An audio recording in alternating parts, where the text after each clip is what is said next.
Nathalie, o filme, né, o Calibre 80, que eu não vi ainda, já estou curiosíssima para ver. eu vou te mandar o link.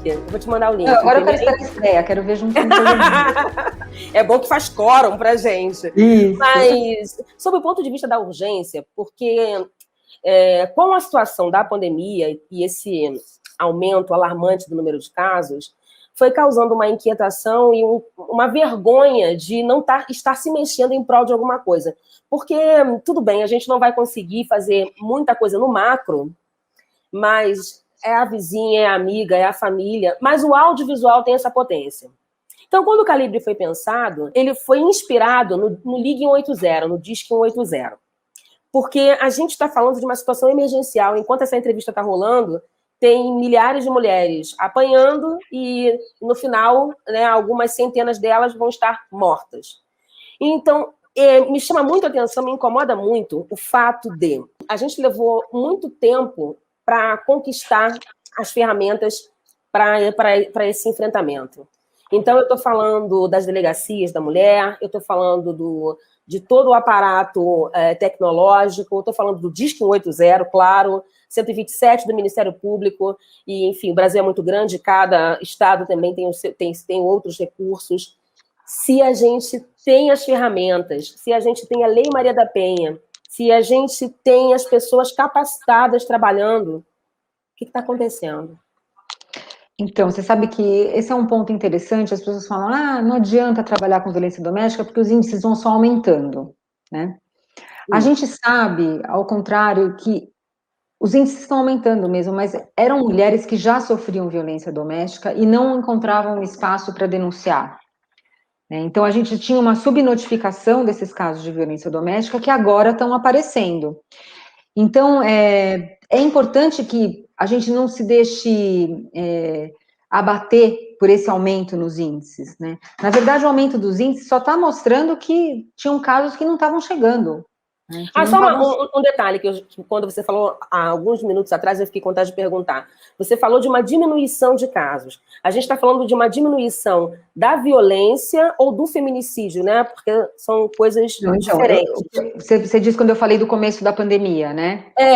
No começo da pandemia, o que aconteceu foi o seguinte, essas mulheres, elas não podiam sair de casa, elas não tinham desculpa para sair de casa, elas não conseguiam acionar, fazer um boletim de ocorrência, ou acionar a polícia, acionar a família, chegar, por exemplo, machucada no trabalho, e a colega ver e falar, puxa, mas o que aconteceu? Você está machucada, para.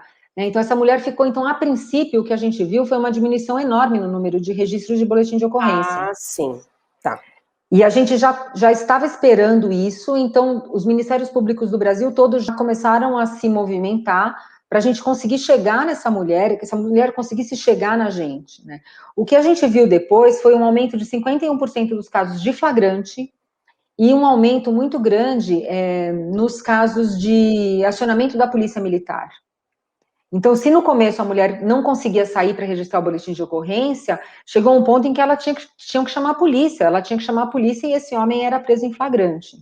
Então, ou seja, houve, na verdade, um aumento enorme em relação dos casos de violência doméstica, que essas mulheres não conseguiam chegar. Sim. É muito importante a gente falar sobre como agir numa situação de violência doméstica, né? Ou presenciando uma situação de violência doméstica. Com a pandemia também, a gente foi obrigado a ficar em casa. Então, todos aqueles barulhos que a gente não ouvia normalmente, que a gente saía de manhã para trabalhar, voltava à noite, não ouvia o barulho das casas, do vizinho. Às vezes nem conhecia direito os vizinhos. Quando a gente passou a ficar em casa, a gente passou a ouvir os vizinhos, e a gente passou a ouvir mulheres sendo agredidas. Sim. Né? Na casa do lado, no apartamento do lado. Então, o que você faz numa situação dessa? Né? Então, o 180 é um recurso muito bom, é um recurso de denúncia que você liga e faz uma denúncia. Olha, aqui na casa do lado eu tenho ouvido gritos estranhos, eu tenho sentido que a mulher não sai de casa faz muito tempo, enfim, e aí então vai alguém fazer uma visita para verificar o que está acontecendo. Mas existem situações, Shirley, que são muito urgentes e que não dá para fazer uma denúncia no 180, a gente tem que ligar para a polícia militar. Tem que ligar no 190, porque isso pode ser a diferença entre a vida e a morte dessa mulher. Né? A polícia chegar naquele momento e interromper uma sequência de violência, por exemplo, pode salvar aquela mulher. Entendi. Né? Então, eu acho que o que a gente tem que ver é isso, e o que eu mais coloco é, nós somos todos responsáveis, né? Somos todos responsáveis. E aí eu digo, se a gente estiver em casa e ouvir uma criança gritando, pedindo socorro, a gente não vai, obviamente, ligar para a polícia, ver o que está acontecendo, bater na porta, sei lá, se ouve uma criança chorando incansavelmente, gritando, pedindo socorro, a gente vai tomar uma providência. Por que a gente não faz a mesma coisa em relação a uma mulher? Né? Por que a gente ouve uma mulher, aquele episódio que teve no Rio de Janeiro há um tempo atrás, daquela mulher que foi agredida por um homem que ela conheceu, acho que eu tinha até conhecido pela internet, ficou horas sendo agredida no apartamento, gritando, chegou a desmaiar, só depois de horas é que ela conseguiu ajuda. O que acontece que os vizinhos ouvem uma mulher gritando, pedindo socorro, e acham que não tem que se meter?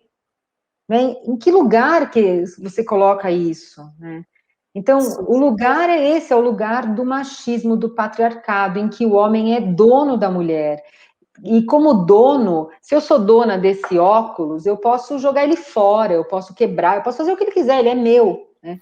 Então, o homem se coloca como dono da mulher e ele pode mandar em tudo, ele pode mandar na vida dela, inclusive acabar com a vida dessa mulher, porque afinal de contas, ela é a mulher dele, né? Sim, sim. Então, é isso que a gente tem que quebrar em relação à sociedade, e a sociedade tem que se colocar como parceira, ela tem que se colocar como mais um instrumento no enfrentamento da violência doméstica, né? Então, em uma situação de extrema urgência, a gente tem que ligar para a polícia militar, né?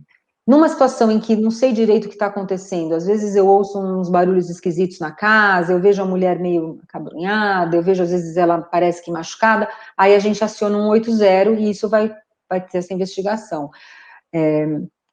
Agora, nunca, e aí eu quero falar de novo, o que a gente nunca pode fazer, a gente nunca pode julgar essa mulher. O que é bom para mim pode não ser bom para você, o meu momento pode ser diferente do seu. E o que a gente mais vê em vítimas de violência doméstica é que elas não conseguem avaliar o risco que elas estão correndo. É um fenômeno psíquico mesmo, é uma síndrome que chama Síndrome do Desamparo Aprendido, em que essa mulher ela perde a condição de avaliar o risco que ela corre.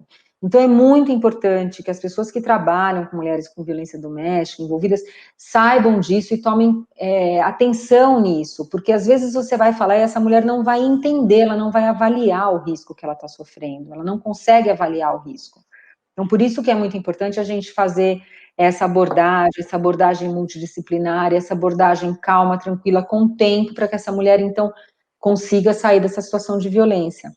Eu sempre dou um exemplo que eu acho que é muito elucidativo. Então, eu estou andando na rua, por exemplo, né, com meu celular, e passa alguém, dá um tapa, ou me dá um empurrão e leva o meu celular. Aí eu grito, socorro, socorro, levou meu celular, por favor, me ajuda. Aí algumas pessoas lá na frente abordam esse sujeito, seguram ele, eu vou correndo, chego lá, ele tá preso, né, ou segurando lá, estão segurando ele com o meu celular. Ah, tá aqui seu celular de volta. Eu pego o meu celular de volta, as pessoas falam, vamos chamar a polícia. O que 99% das pessoas faria? Não quero, não quero, já tô com o meu celular aqui, deixa eu ir embora. Ai, Deus me livre, vai fazer registro de boletim, ele vai saber onde eu moro, já peguei meu celular, deixa quieto, né? Verdade. Isso, a gente tem essa reação para uma pessoa, um homem, que a gente nem conhece, que a gente nem sabe quem é, que a gente não tem nenhuma relação de afeto, a gente não tem nenhuma relação com ele, ele não é pai dos nossos filhos, ele não é nada, não é parente, não é nada. E você nunca mais quer ver esse homem, tá certo? Você tem medo de registrar a ocorrência, porque você não quer mais ser esse homem. Imagina o peso que é um processo, sustentar um processo criminal, sustentar uma investigação, sustentar um boletim de ocorrência contra um homem que você escolheu para ser seu parceiro de vida. Pai dos filhos. Pai dos filhos, porque ninguém casa para separar. Quando você casa para ficar casado a vida inteira. Imagina a situação que é você sustentar isso, né? Você chega em casa, os seus filhos vão olhar para você e falar, mãe, você prendeu meu pai. Né? Ou você mora, por exemplo, na casa que é no terreno da sua sogra. Você vai voltar para essa casa que você mandou prender o marido, o filho dela. Então, são situações que são muito complicadas, são situações que elas ultrapassam a questão criminal, elas ultrapassam o gostar de apanhar, né? Então, que a gente mais essa mulher gosta de apanhar. Ninguém gosta. Quem gosta de apanhar não faz boletim de ocorrência. Né? Quem gosta de apanhar, sei lá, tem outros tipos de relacionamento, que um gosta de bater, outro gosta de apanhar. Essa não vai fazer boletim de ocorrência. Não é essa situação que a gente está falando. Então, isso é muito importante. E o que acontece com a vítima de violência doméstica? A vítima de violência doméstica, ela se sente muito culpada. E por que ela se sente culpada? Porque a violência só ocorre com ela.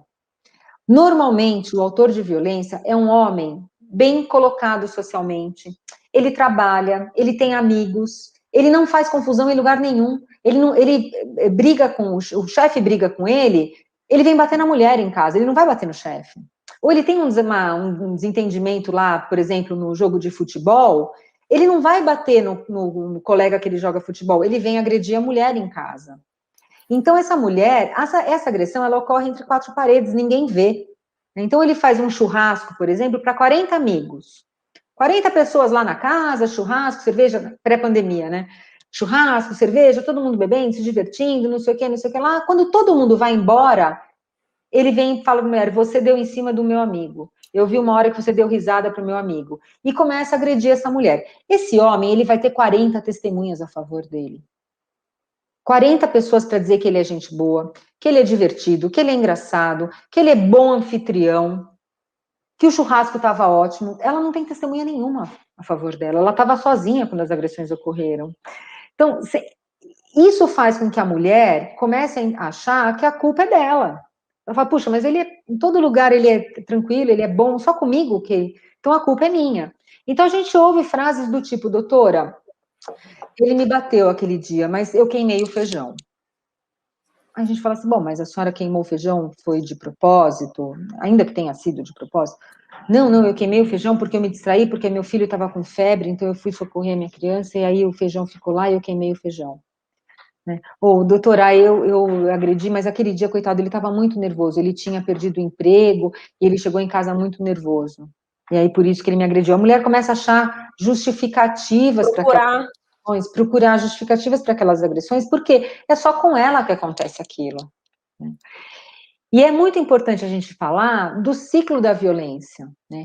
Que isso a gente encontra em todos os casos de violência doméstica. Como é que é o ciclo da violência? A violência doméstica, ela passa por 3 etapas. A primeira é da tensão. Então, ocorre uma tensão entre o casal, ocorrem agressões verbais, né, xingamentos, depreciações, enfim, e essa tensão vai aumentando. Chega um momento da explosão dessa tensão, que é o momento da violência. Então, vem a violência verbal, ou vem com xingamentos, ofensas, ou ameaças, ou a violência física com agressão física mesmo. Em seguida, a violência, a esse episódio de explosão, o que a gente tem é a fase da lua de mel. Esse homem, então, quando ele vê a mulher machucada, ele vê a mulher agredida, ele pede desculpas e ele começa, então, a tratar melhor essa mulher e dizer que ele não vai fazer mais isso, que ele vai largar a bebida. E ele realmente acredita nessa mudança. Ele realmente acredita que ele vai mudar, que ele vai largar a bebida, que ele vai ser mais calmo, que ele vai tratar essa mulher melhor, ou alguns homens que vai começar uma terapia, né? E essa mulher, então, ela acredita nesse momento, né? Porque esse homem, ele realmente está sendo sincero nesse momento. Ela acredita nessa boa vontade dele, ou nesse arrependimento dele, ela volta para ele, ou retira a queixa, né, como a gente fala no popular, só que ele volta para essa situação inicial de aumento da tensão. Então, a tensão começa a aumentar de novo, começam de novo os xingamentos, vem a explosão e a lua de mel. E o casal fica nessa espiral. E a gente fala espiral porque cada vez o episódio de agressão ela é mais violenta até chegar no feminicídio. Então, o feminicídio, na verdade, ele é a ponta final de uma vida de violência, né, de várias situações de violência. Não conheço nenhum caso em que a mulher sofreu feminicídio, foi morta pelo marido, sem antes ter tido um histórico de violência. Certo. Um histórico de violações aos seus direitos, ao seu direito, né, principal de ter uma vida sem violência, de romper o relacionamento. Então, isso é uma coisa que é relevante a gente falar, porque muitas vezes a mulher, quando ela volta atrás, ela está nesse episódio de lua de mel. E aí, aquilo que eu falei, não é só o amor que vai solucionar essa situação, né? Esse homem precisa passar por um trabalho grande de reeducação familiar, né? Um trabalho de entender de novo tudo, por que que ele age dessa forma, por que que ele se vê como dono dessa mulher, por que que ele se permite agredir essa mulher dessa forma, né? A gente tem que lembrar também que a violência doméstica ela tem um caráter de transgeneralidade, ou seja, ela passa de geração para geração. Então, Certo. meninos que veem o pai agredindo a mãe vão ser possivelmente homens que vão agredir as mulheres. Meninas que veem a mãe sendo agredida vão aceitar melhor situações de violência em relação a elas. Mãe disso. Minha mãe apanha, minha tia apanha, minha irmã mais velha apanha. Vai ver que é isso o É casamento. normal. É normal, faz parte da relação do casal o homem me xingar, ou ele me empurrar, ou ele de vez em quando me bater, ou ele quebrar o meu celular, ou ele controlar o meu dinheiro, né? Eu falei da violência patrimonial. Tem muita mulher que não tem conta em banco, que o salário é depositado na conta do marido, e ele controla quanto ela vai ter do próprio salário dela. Né? A gente sabe que é assim, a gente sabe isso. Então, assim, essas situações que a gente tem que começar a colocar os olhos, porque para a gente entender aonde termina, que é no feminicídio. Então, para a gente entender o feminicídio, a gente tem que fazer todo esse caminho de volta e começar lá atrás, né? Começar a romper com essa sociedade patriarcal, começar a romper com essa sociedade desigual, né? Para que a gente, então, possa ter uma mulher vivendo em situação de verdade, de igualdade. Contador, né? Quanta dor. Mas Eu cada quero falar. mulher que a gente tira da situação de violência é muito gratificante, né? Cada mulher que a gente consegue ver que rompeu com esse relacionamento, né? Se ela assim quiser, ou cada homem que a gente consegue levar para esse trabalho de reeducação familiar, porque é muito importante a gente fazer isso, porque a gente fala, puxa, não adianta a gente só tirar essa mulher desse relacionamento abusivo, porque esse homem vai estabelecer um outro relacionamento abusivo também. Né? Então, a gente tem que tratar esse homem, a gente tem que fazer com que esse homem pare de produzir relacionamentos abusivos, pare de tratar a mulher dessa forma, né? E tudo isso passa, eu acho que por uma construção de sociedade menos violenta. O Brasil é uma sociedade, a gente tem uma sociedade muito violenta, né? E eu acho que isso vem da nossa formação como sociedade, né? Vem da forma como uma grande parte da população que está aqui hoje, como os ancestrais vieram para cá, né? Então não dá, a gente tem que falar que os seus ancestrais vieram para cá de uma forma absurdamente violenta. Eles Exato. foram arrancados de onde eles estavam e jogados aqui. E foram 300 anos, assim. E um outro detalhe que eu sempre penso, assim, que é uma sociedade que nasce também do estupro. Né? O estupro de negras, de índias, de mulheres brancas que muitas das vezes fizeram sexo sem vontade, né? Isso A é muito força. interessante, porque quando a gente vai estudar a formação do Brasil colônia, para o Brasil vieram homens brancos, não vieram mulheres brancas, não vieram portuguesas para o Brasil. Né? Então, quem deu origem à população brasileira? Foram homens brancos com mulheres índias, primeiro, e depois negras. Né? E essas mulheres índias e negras, algumas até podem ter tido a opção, enfim, e escolheram realmente se juntar ou casar com homens brancos. Mas a enorme maioria, a majoritária, né, a maciça maioria de mulheres foram estupradas, né? Elas eram objeto desses homens, elas eram propriedade desses homens. Então o Brasil nasce de forma muito, a sociedade brasileira nasce de forma muito violenta, né? E nós somos uma sociedade que solucionamos os conflitos de forma violenta. O Brasil, talvez, também, acho que muito por essa formação, mas muito também pela falta do Estado, as pessoas têm que, né, a gente vê, por exemplo, em relação à vacina, né, se pudesse, estava todo mundo um batendo na cabeça do outro para conseguir a vacina de coronavírus antes. Sim. Não é? Então, as forças policiais que são muito violentas. Então, assim, é uma sociedade violenta. Para a gente pacificar essa sociedade, a gente tem que começar pacificando a família. A criança, né? Isso, porque não vem me dizer que um homem que agride a mulher é bom pai. é amoroso?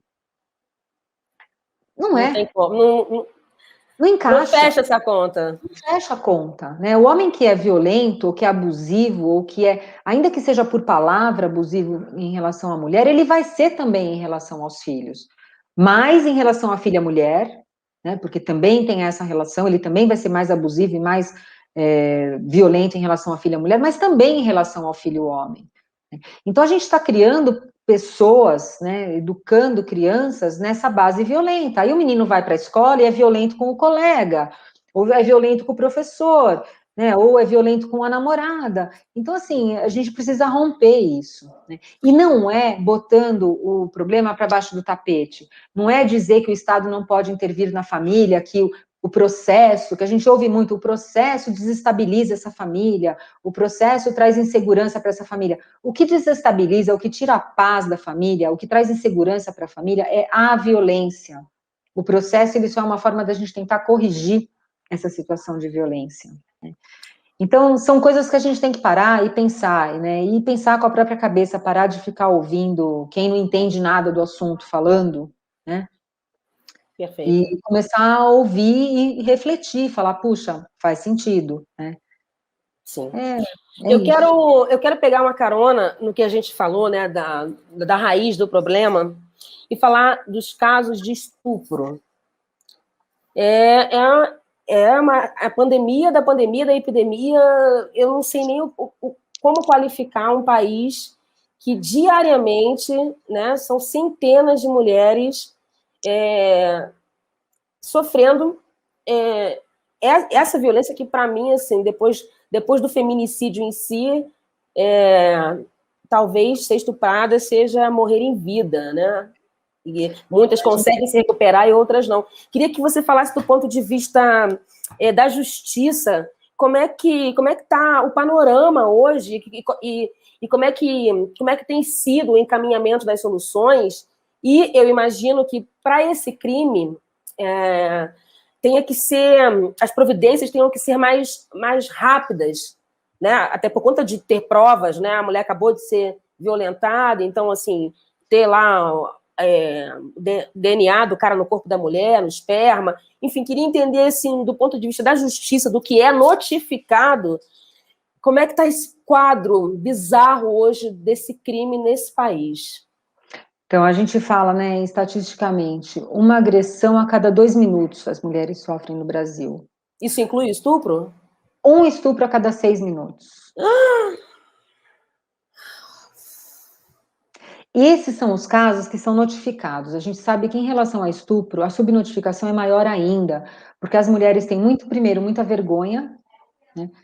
Depois elas têm medo de denunciar, né? E a gente sabe que elas acabam sofrendo depois uma outra violência, que é a violência institucional. Né? A gente viu outro dia o caso daquela Mariana Ferrer, né? Aquela moça que foi estuprada, e a forma como ela foi tratada em audiência. Né? Então, essa violência institucional, essa revitimização é muito grave. Né? Então, a gente sabe que tem muita mulher que não denuncia, e no estupro a subnotificação é maior ainda do que nos casos de violência doméstica. Né? Essa mulher tem muita vergonha, primeiro, ela se culpa, ela acha que de alguma forma a roupa que ela usou, ou o comportamento que ela teve, o sorriso que ela deu para o colega de trabalho estimulou de alguma forma aquele comportamento, né? E depois o medo de ser revitimizada em relação ao sistema todo. O que a gente tem que falar é que as mulheres têm direito a um atendimento amplo depois de uma situação de violência sexual.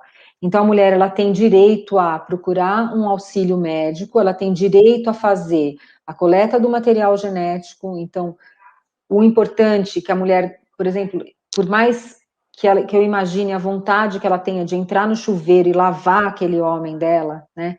É muito importante que ela procure um serviço de saúde para que isso seja feita a coleta desse material, esse material genético, porque ele pode ser importante depois para comprovar a ocorrência do estupro, que ela passe por um exame de corpo de delito, que ela tome o coquetel, né? Então tem um Nathalie, coquetel.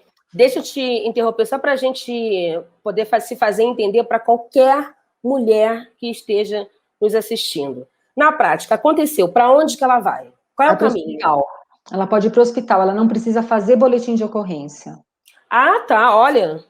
Sim. Essa mulher, ela não precisa nem fazer o boletim de ocorrência, ela pode procurar um hospital, de preferência um hospital referência em relação ao atendimento de mulher, mas a rigor, ela pode procurar qualquer unidade de saúde para ela ser atendida, né? Aí essa primeira unidade talvez não tenha o equipamento próprio, não tenha os instrumentos, vai encaminhá-la então para uma unidade adequada. Mas ela, para quê? Para colher provas, se ela quiser depois, né, fazer esse acompanhamento criminal, mas para tomar, por exemplo, o coquetel, né, antidoenças sexualmente transmissíveis, a pílula do dia seguinte, essa Ainda mulher tem tem isso. direito a isso tudo, né? Então, é muito importante, e ela não precisa fazer primeiro o boletim de ocorrência, isso é importante a gente falar, ela pode já procurar de cara um serviço de saúde. Agora, deixa eu te perguntar, tanto faz, ela entra no primeiro hospital, seja público ou privado? Então, o hospital, ela tem que procurar um hospital público, né? O hospital privado não vai ter essa condição de atendimento. Então, por exemplo, aqui na capital de São Paulo, a gente tem o Pérola Byton, por exemplo, né? Que é um lugar que ela pode ser bem acolhida em relação a isso. Mas tem outros pontos de referência nos estados, tem hospitais que são especializados ou que vão saber fazer esse atendimento dessa mulher, né? Inclusive, a pílula do dia seguinte, que é muito importante isso, porque essa mulher, ela não vai querer ter um filho desse estuprador. E ela Nossa. não precisa do boletim de ocorrência, basta a palavra dela, ela dizer que ela foi vítima de violência sexual, ela tem direito a esse atendimento amplo, acompanhamento psicológico, tudo isso. Nas capitais, a mulher tem um instrumento muito bom em relação às violências que ela sofre, que é a Casa da Mulher Brasileira. Então, aqui na capital de São Paulo tem, na capital, no Rio de Janeiro também tem, em várias outras capitais a gente tem a Casa da Mulher Brasileira. A Casa da Mulher faz esse atendimento amplo da mulher, então ela já tem a delegacia de polícia, ela já pode pedir a medida protetiva, tem um promotor, um juiz, uma juíza, uma promotora para fazer a concessão dessa medida protetiva, ela vai ter já um aparato psicológico, vão encaminhá-la, às vezes eles acompanham essa mulher para fazer os exames de corpo de delito. Maravilha. Algumas casas da mulher brasileira têm um abrigo inicial para essa mulher ficar ali num primeiro momento, antes de ser encaminhada para um abrigamento se ela precisar.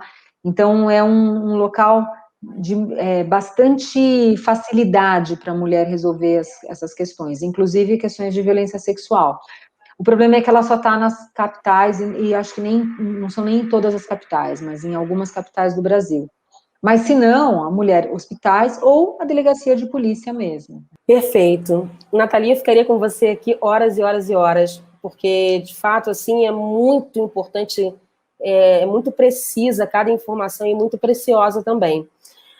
Do ponto de vista da justiça, a gente consegue dizer que estamos avançando?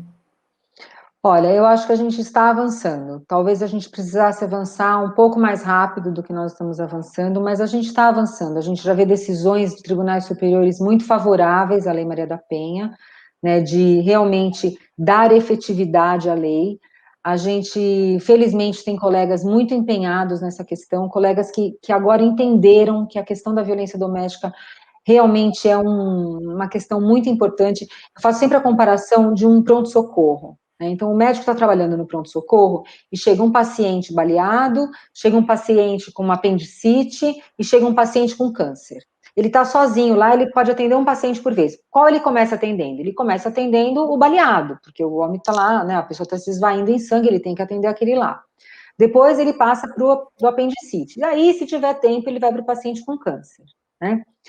A violência doméstica é a mesma coisa. Os promotores e juízes tinham essa ideia de que primeiro eles têm que trabalhar o roubo, que é o mais grave. Realmente, quando acontece um roubo armado, um latrocínio, a sociedade sangra, né? A gente se sente pessoalmente atingido, inseguro na nossa casa, na nossa cidade. Teve um roubo na casa do vizinho, a gente já bota tranca em tudo, bota alarme na casa. Então, o promotor vai, o juiz trabalha com esse roubo. Aí, o apendicite, eu diria que é o tráfico de drogas. É uma situação que, se você não tomar cuidado, vai tomar toda aquela sociedade, então você tem que trabalhar aquele caso do tráfico, tem que ficar em cima. E, se der tempo, ele vai para a violência doméstica. Só que, assim como o paciente do câncer, se você não tratar esse paciente de câncer a tempo, esse câncer vai se espalhar pelo corpo e essa pessoa vai morrer. A violência Sim. doméstica é a mesma coisa. Se a gente não tratar, essa doença social vai se espalhar por toda a sociedade e a gente vai ter essa sociedade adoecida, que é a sociedade que a gente tem hoje. Então, eu diria que os promotores e juízes e advogados, enfim, defensores, começaram a entender a importância dessa situação de violência, a importância que existe em a gente dar uma prestação jurisdicional, né, uma prestação jurídica rápida, eficiente, e acho que a gente tem usado bem esses instrumentos, né? Então, em várias cidades a gente tem, por exemplo, as patrulhas de Patrulha Maria da Penha, ou Guardiã Maria da Penha, como a gente tem aqui na capital de São Paulo, que são esses acordos com as guardas civis metropolitanas, ou mesmo com as polícias militares, para fazer a fiscalização dessa medida protetiva. Porque a medida protetiva, no final das contas, é um papel, né? Que se não for cumprido, a mulher morre, né? Então, Exato. é bom a polícia se envolver, e as polícias comunitárias, nesse ponto, são muito importantes, porque elas estão sempre por lá, a viatura está sempre por lá, uma viatura especializada, capacitada para tratar essa situação de violência doméstica, que vai fazer a fiscalização dessas medidas protetivas, né? E são casos engraçadíssimos, são casos tristes, mas, por exemplo, tive um caso em que o homem, ele tinha uma medida protetiva, ele não podia se aproximar da mulher, ele montou na frente da casa da mulher uma banca de frutas. E ele falava, eu estou vendendo as minhas frutas, eu estou trabalhando, eu tenho o direito de vender as minhas frutas. Na porta da casa. Essa mulher não podia sair e entrar em casa, que o homem estava lá na porta dela. E aí a guarda civil vai e fala, não, o senhor não pode vender aqui. O senhor tem que ficar a 200 metros de distância. Então, são situações que você fala, puxa, outras situações, por exemplo, interessantes, de mulheres que pararam de ser agredidas porque a vizinha tinha uma medida protetiva e a guarda ia na casa da vizinha ver se estava tudo bem. Então, esses homens falavam, puxa, aconteceu lá com o meu vizinho, é melhor eu maneirar aqui, porque senão daqui a pouco está na minha casa a guarda. Então, são situações que você vê, quando o Estado começa a intervir, quando o Estado começa a participar e começa a cumprir com a sua obrigação de proteção dessas mulheres, as coisas vão solucionando. Ai, Nathalie, muito obrigada. Obrigada Muito a você obrigada. pelo espaço. Eu acho muito importante a gente trazer informação, porque senão pode ser que essa informação sirva para alguém, né? E, assim, se eu puder deixar um recado, assim, que eu falo, é o mais importante: não julguem mulheres vítimas de violência doméstica. Não vamos julgar, acho que a palavra é acolher. Vamos acolher essa mulher, dar as informações que a gente tiver, tentar ajudar e esperar até que ela esteja pronta para o seu momento de conseguir sair desse relacionamento. É ficar lá, perto. O melhor amigo, às vezes, é esse, não é o que fala que sabe solucionar o problema, é o que está lá esperando a hora em que pode ajudar para solucionar esse problema. Perfeita. Nathalie, muito obrigada. Tenho muito respeito a você, ao seu trabalho. Eu confio na justiça, eu ainda confio no ser humano. E eu faço das suas palavras as minhas, né? Que está nesse fronte aí, nesse lugar de proteção, né? E do lugar da justiça, que é para que a gente possa ter dignidade, né? No nosso dia a dia, na nossa caminhada, que a gente possa ter dias tranquilos e melhores, porque a gente, sociedade, e principalmente nós mulheres, temos esse direito, né? Eu te agradeço, bastante sorte e êxito, cada vez mais, e saúde, né? Porque hoje sempre foi importante, mas a saúde está valendo ouro. Então, eu te agradeço muito essa oportunidade, ajudou muito, vai ajudar muito. O Projeto Calibre 180, esse filme, esse evento manifesto, te agradece muito de coração, porque se durante essa conversa a gente conseguiu tocar o coração de uma mulher, ou de um agressor, ou da comunidade, eu acho que já valeu demais. Muito obrigada, viu? Vida longa ao seu trabalho. Amém. Obrigada. Obrigada. Bom, esse foi o Café Preto, edição especial Calibre 180.